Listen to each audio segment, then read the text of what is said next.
bir revan diktirişim, köylü yaram alıp mayi taban dik külüşük boy. Aman, aman gül, aman gül, aman gül, elinden ey aha aha. Gele hanım gele, sona boylum gele gele. Gele hanım gele, açılan gülüm gele gel.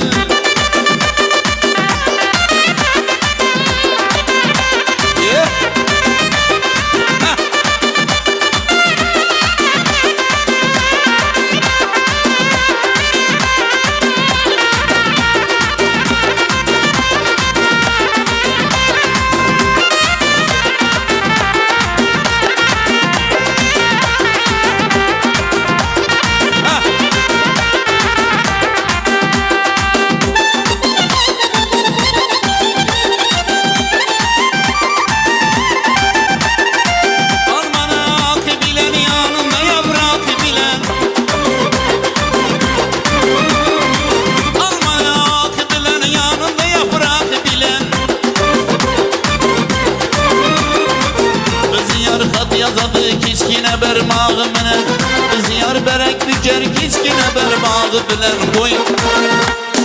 Aman, oy, aman aman elinden ey aha aha. Gele hanım gele ha, sona boylum gele gele. Gele hanım gele gel, nazik dilginem gele gel.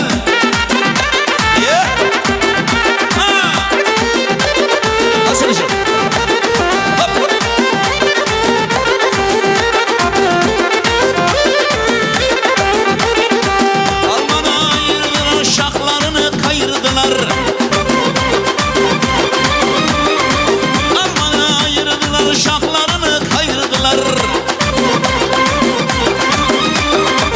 Bizi sever yarını gepsiz verip ayırdılar. Beni sevgen yarımını gepsiz bilen ayırdılar boy.